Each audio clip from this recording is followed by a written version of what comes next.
This is Life Endeavors with the Lady. I hope life is going well for you. It's going well for me. So today I wanted to bring you another one. And I will be making, as you've seen in the title, some dehydrated treats for my pit bull puppy. And she is roughly like almost 5.5 months. Not quite 6 yet. About 5 months, 3 weeks, somewhere around in there. But today I will be making her some dehydrated treats and showing you guys the fruits I'm using and the way that I make them, because I do not have a dehydrator. So let's jump into getting that done. Your girl is hot. I've been in the kitchen cleaning. I've been cleaning all around my house. On Saturdays and Sundays, that's what we do. We get the house ready for the next week. And so we go ahead and do our cleaning task on the weekend. So your girl is hot. I still have to knock out dinner for my family, as well as why I'm making this, or preparing this, I should say, for Callie, my pit bull puppy. So let's go ahead and jump in. Remember, live life, don't just survive it. All right, lifers. So I told you earlier that we were going to be making some dehydrated fruit for pet. So I'm just showing you that I'm using bananas as well as oranges, and it's like the little cuties, the little tangerine oranges is what I'm using. And my pit, she likes oranges, she likes bananas, she likes grapes, as long as you bust it open so she can actually taste the juices in the inside. She doesn't really care a whole lot for strawberries and pineapples. So I'm just gonna go ahead and peel this orange so that you can see one. And it's the easy peel oranges is what I have. Like I said, they're kind of like the little cuties. So that's pretty much it as far as me peeling the oranges. And I'm gonna finish up peeling these oranges, as well as I'm going to pop open these bananas. And how I like to do that is kind of cut it just a little bit so I can pop that skin right on off. So I'll go ahead and get this done and get back to you guys.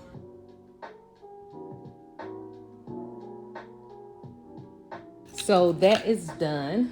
The next thing I'm going to go ahead and do is I'm gonna grab this stuff up, and I realize that my table is clean, so not hurting anything. I always like to go in with some Pam, because these fruits, they do stick. And then I just go in and slice them just like so. Not too big, not too thick, but not too small. So if you can see that, I'm gonna say that's about what, a half an inch, something like that. And this is why I like wearing the gloves, so my hands don't get messy. And then with the oranges, I just pop them open, separate them, and lay them directly down. So I'm gonna finish this up and I'll get back to you guys.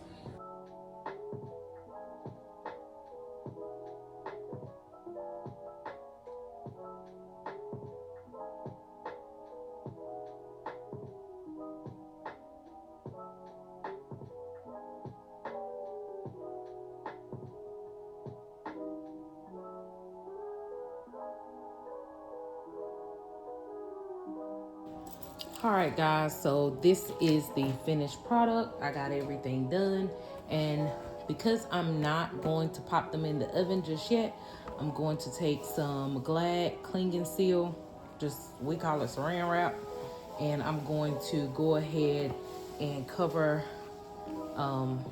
this fruit up, because as we all know, fruit flies will come, and my children have already caused a few to start trying to hang around, and so that's something that is not my cup of tea. So definitely don't want anything to get on these bad boys. So I'm just gonna pop this open really quick if I can.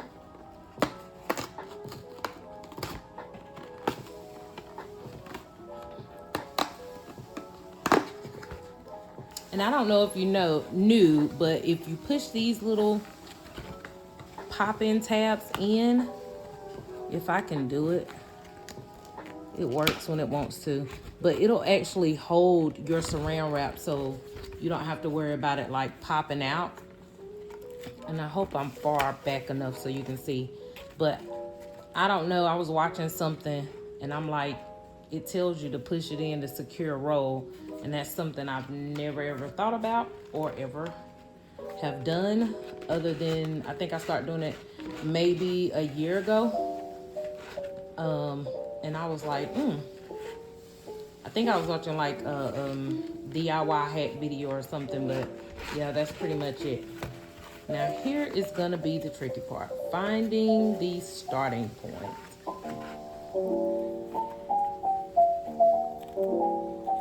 I think I found it. Yes, I did. So now we're gonna go in to lift that up. And I guess I'll be tearing it because, as you see, my little cutter popped off. So not gonna trip.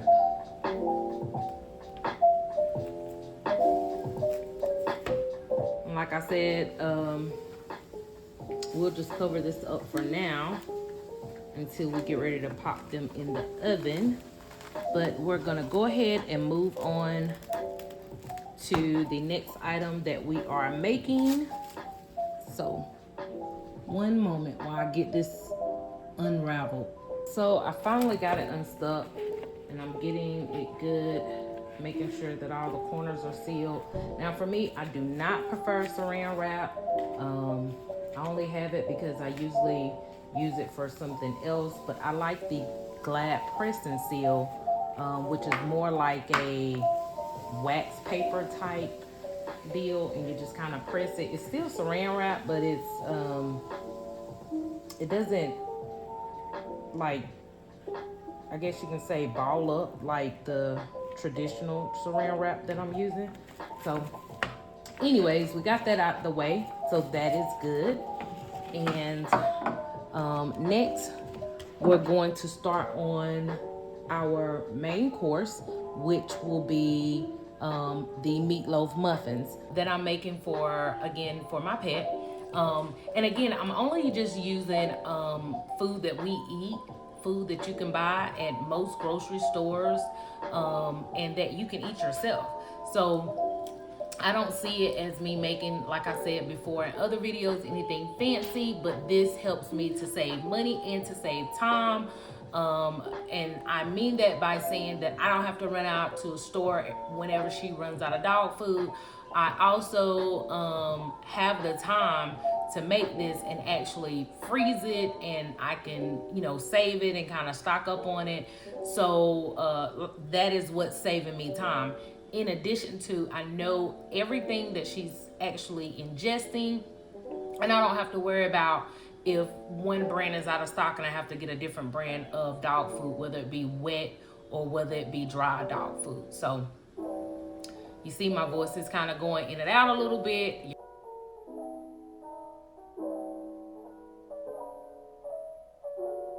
So for that, I am going to show you that I'm just using a muffin pan, and this one has been scorched and scratched and all that good stuff a lot, but for quickness and efficiency, I'm gonna use that one. And I have other ones that I use that are non-stick and everything, but I just decided to name this one for the dog. So whenever I'm making any type of patties or whatever, I usually make her some type of meatloaf. I make it into like some type of loaf in the muffin pan. So you'll see more of that coming soon.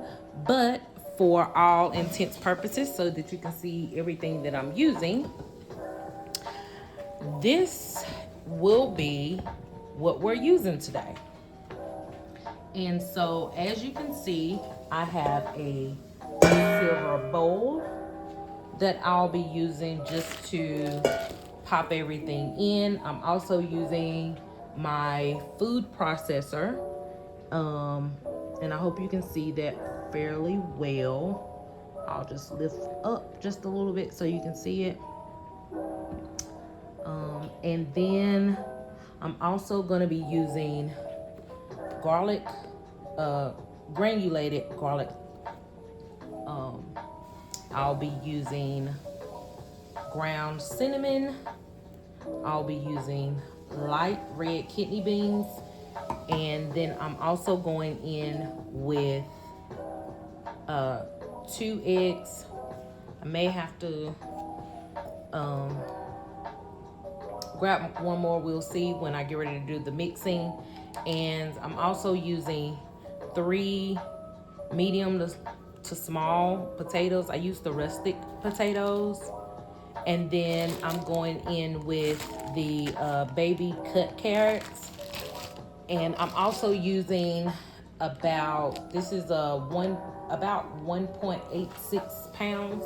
So almost 2 pounds, not quite there. I actually did measure it out.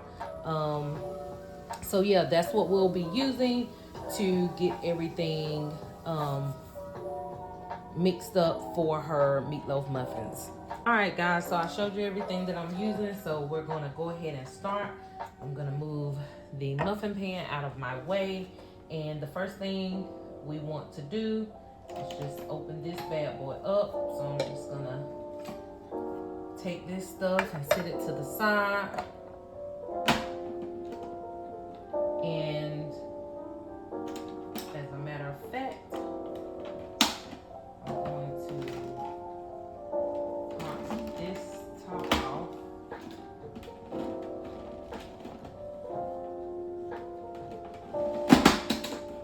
And move that out of my way really quick.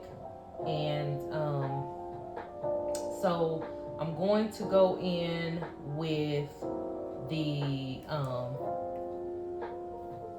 kidney beans.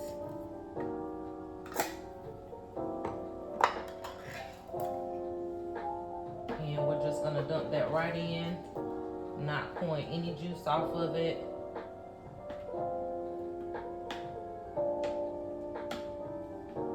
Trying to get them all out. All right, so got that done. Then I'm gonna go ahead and crack my 2 eggs.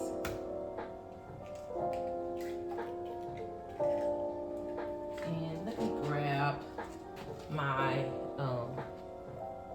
little makeshift trash can. So I don't want to make a mess, or too much of a mess, I should say. So, all right, so I grabbed that, and this is just my little makeshift trash can. It's just a picture that I had. So this is my makeshift trash can, and it is a picture that I had that my children actually cracked. And so I just stuck some food line bags down into that crack, as well as another one at the bottom, and then I put a bag over it so that I can throw all my trash in it. And so here we go. So we got the kidney beans, we got 2 eggs, and then I'm gonna go in with 1/4 spoon of the granulated garlic is what I'm gonna go in with. So let me scoop that out.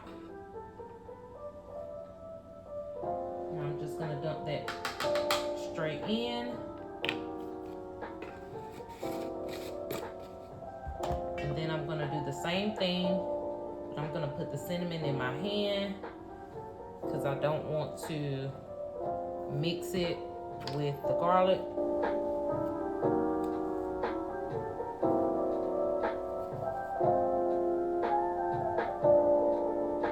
Just a tad bit more.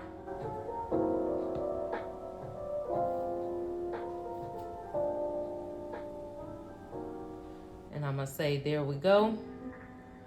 And then I'm just gonna drop that in. And that is the ground cinnamon. And then I'm gonna set this to the side.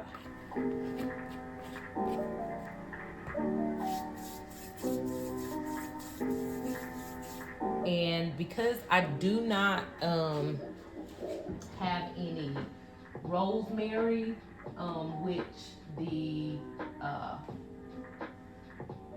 I guess you can say recipe kind of calls for. Parsley is also good for pets.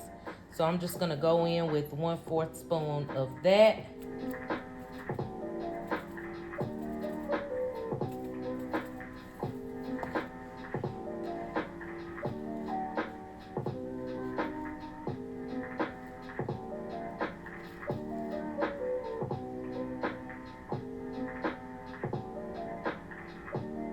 I'm gonna say, there we go. So I'm gonna dump that in. And then I'm just going to pop the top back on.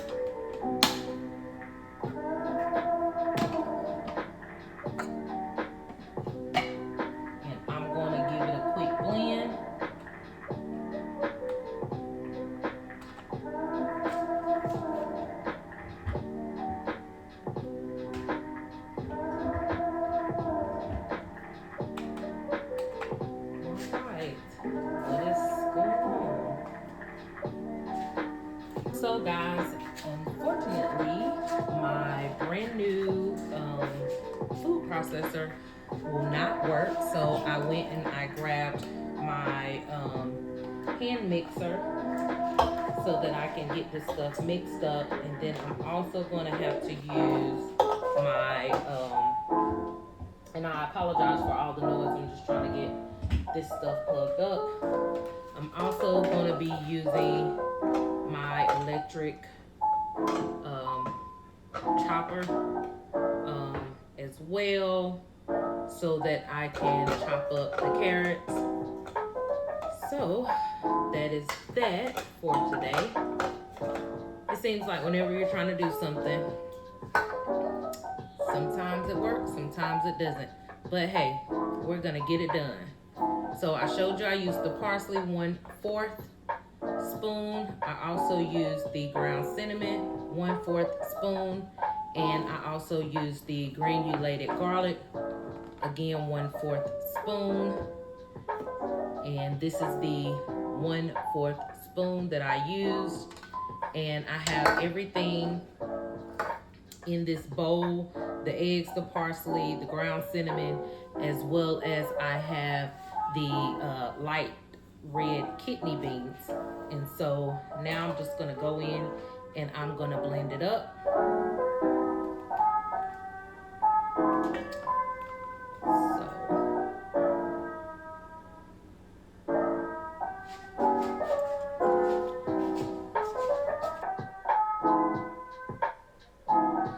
Alright guys, so I was getting a little frustrated. I'm just grabbing the carrots to bring them over here. And for whatever reason, the plug on my island, there's one outlet with, 2 inserts. It wasn't working. Then I went over to the plug by my sink. I even reset it. And there's 2 over there. It's not working. So I have 3 over here by my stove, actually 4 by my stove. So I came to one of these outlets, and as you can see, good to go. We're working. So I'm gonna get this blended up, and I'm going to also go ahead and plug in the chopper. And as you see, we're working there. So you're just gonna see me blending up the items we have in the bowl. And then I'm gonna take some carrots to get those chopped up. And I'm gonna go in with a total of 12 baby carrots because they're, some are fairly skinny, some are kind of fat. You can go in with 2 fresh carrots, 2 long stem fresh large carrots, and you want to peel the first layer of skin off before you actually make sure you chop them up. But I'm just using baby carrots, and so I'm not gonna go in and take that skin off because they're fairly skinless, and you know, like that first layer of skin is removed from what I understand. So I'm just gonna go in with 12 of these Food Line brand baby carrots and drop them in the chopper. And so I'm gonna mix this up. Then you'll see me drop the baby carrots in the chopper so that they can chop up, and I'll be back.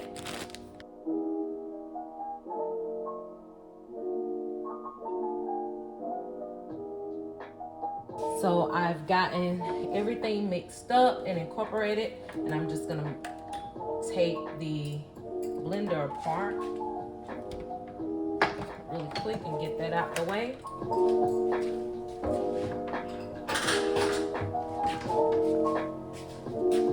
And this is what we have going on. So I just mixed up the beans and everything right into the bowl. And then I have my carrots here.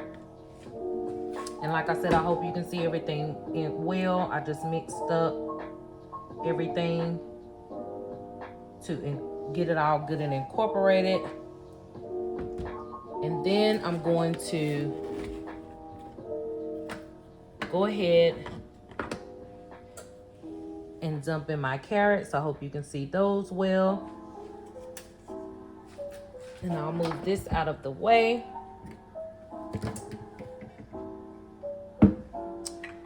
And I'm gonna dump those right in.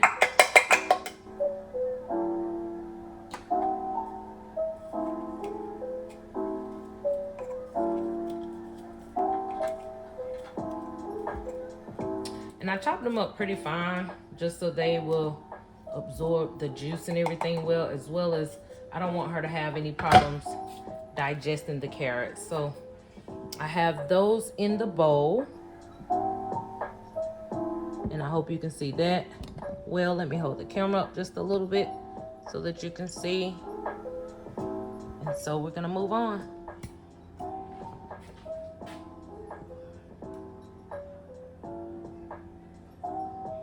Guys, so now that we've gotten the dehydrated treats in the oven,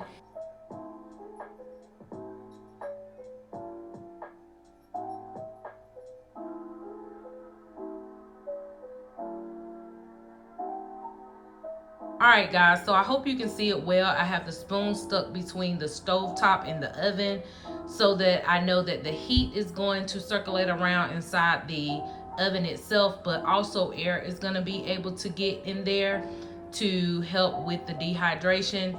I have the oven on 170 degrees. It has preheated, and so I have the fruit in the oven, and I do have that on the lower rack.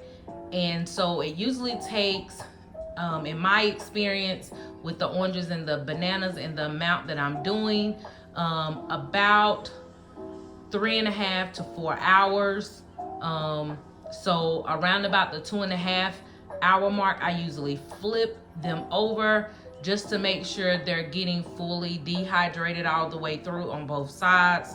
But like I said, it can take anywhere from the 3.5 to 4 hour amount of time.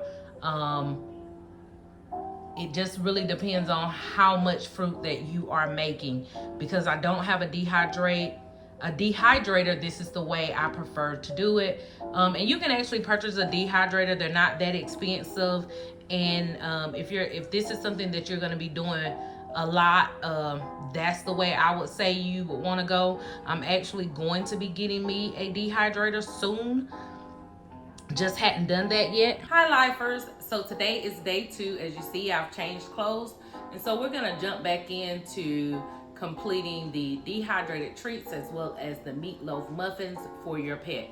As you've seen a little bit yesterday, I was having some technical difficulties and the food processor would not work at all, no matter where I plugged it up, as I told you.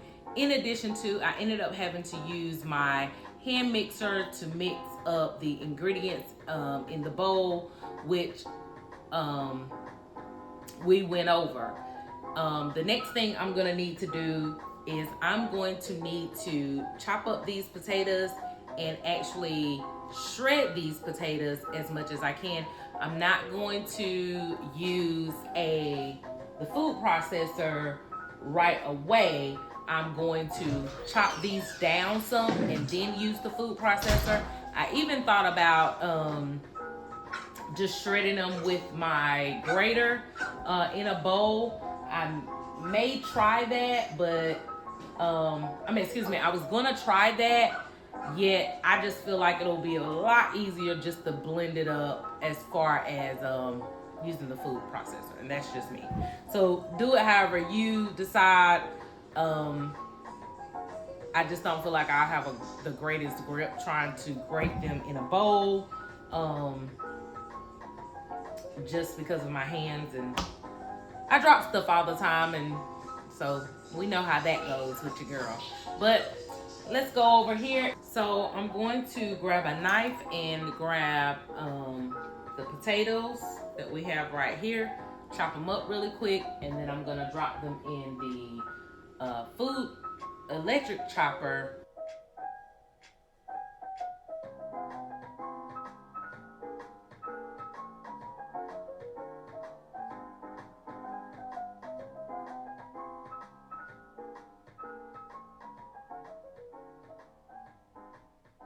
Grab the mixing bowl that we put our previous ingredients in so that I can dump this first batch of potatoes in.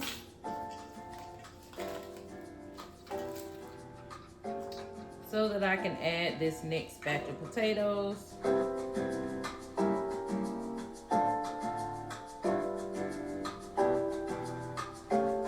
gonna scoop everything out so I can get my blade back in there good.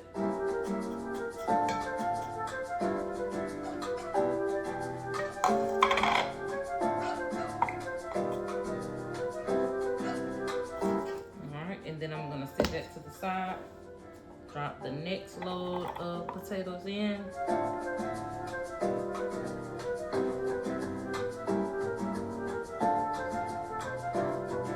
Hopefully I can get them all in, so I only have to do this one more time.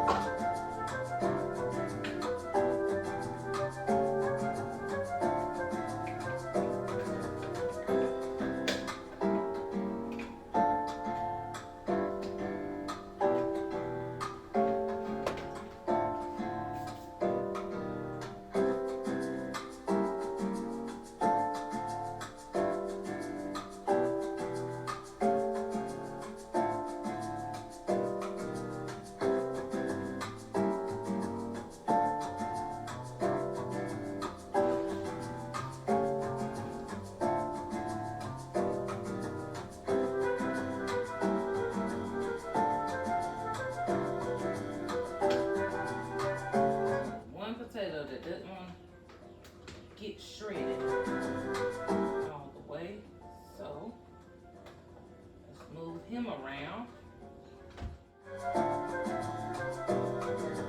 And I believe that I got him that time, so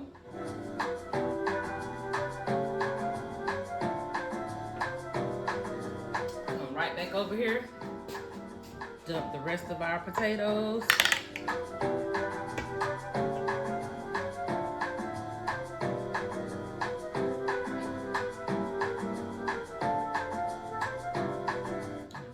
Chunky one. And we're not gonna have any chunks, let's get this one chopped up. And guys, this is not an exact science. Do what you can do with what you got and keep going. Don't get frustrated. Don't just get like you can't get it done, because you can get it done. This is called life endeavors for a reason, because these are things that happen in life. It's not things that don't happen, and we're all just normal people out here living life, not surviving it. And so do what you can do with what you have, and if you got to chop it all up by hand and whatever you got to do, get it done. I don't trip over little stuff. I do get annoyed sometimes, and that's just me, but I don't trip over little stuff. Just like I had to grab that extra little potato out of there because it didn't want to get minced up. Guess what? I went right back in and did it again, and it's not a big deal. Things happen. Things don't always happen 100% the first time. And again, not a big deal. So, we all know I like to keep my hands rinsed. So, next thing we're going to go ahead and do is we're going to grab the hamburger out of the refrigerator.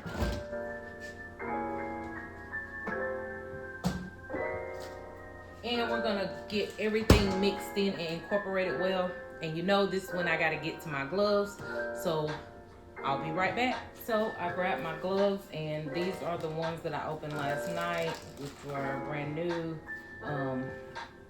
And I didn't use them, so I just kind of popped them back in the pack. And you know that you wanna always make sure to at least wash your gloves. Even though they're fresh out of the pack, you just don't know, you know, what process it's been through, the plant it came from, so it doesn't do anything to hurt them. If you haven't done that, go ahead and make sure to get that done, and we're gonna dive right on in. All right, so now we're gonna go ahead, and like I said, we're just gonna go ahead and add the hamburger. So I'm just gonna cut this pack open a little bit more, make it easier on myself.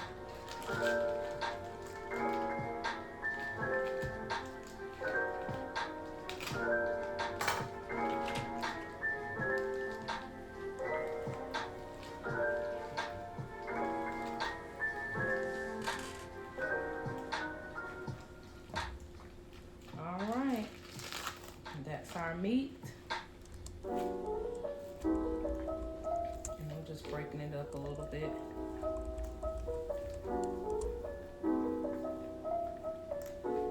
And so I'm gonna get this mixed up in here really well. And you just wanna use your hands to incorporate everything in as well as you can.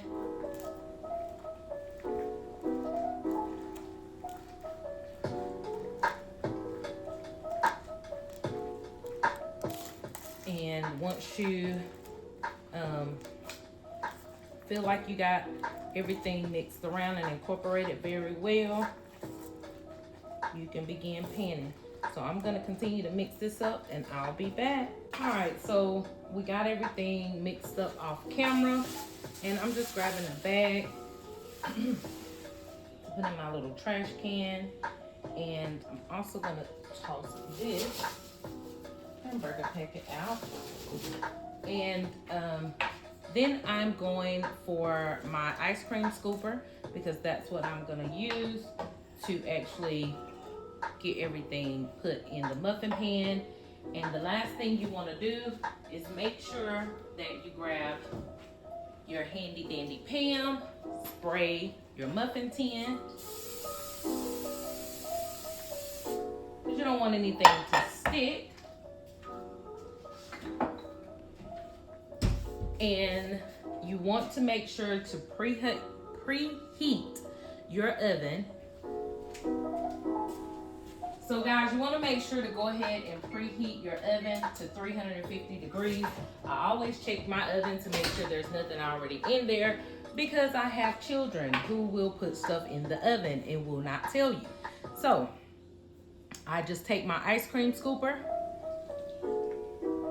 I'm going to scoop the amount that I want, and I'm just going to drop it right on in.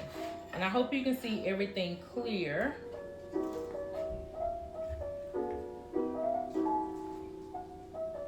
And all I do is grab as much as I can, slide it up against the edge, and I keep going. And this is just my mixture that I'm using, which is everything that we mixed up on yesterday, and then we just added the potatoes and we added the hamburger today. So that's pretty much it. And you want them to be a nice size, not too big, not too small. And I just feel like the ice cream scooper allows me to do that. Plus, it's less mess for me, on my hands at least.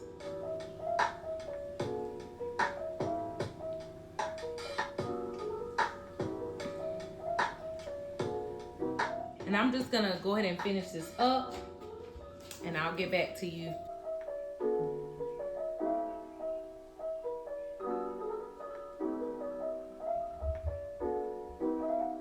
We've gotten that mixture or this pan completely full, as you can see. So I'm gonna sit that to the side, and this is about the amount of mixture that we have left. I hope you can see that fairly well. So I'm just gonna grab another muffin pan, and this one is a 6 count. And I'm just gonna do the same thing and spread, fill it, and get it so we can pop it in the oven. Have the oven set at 350. It has preheated. So I'm gonna go ahead and fill this off camera. But first, watch me pop this in the oven.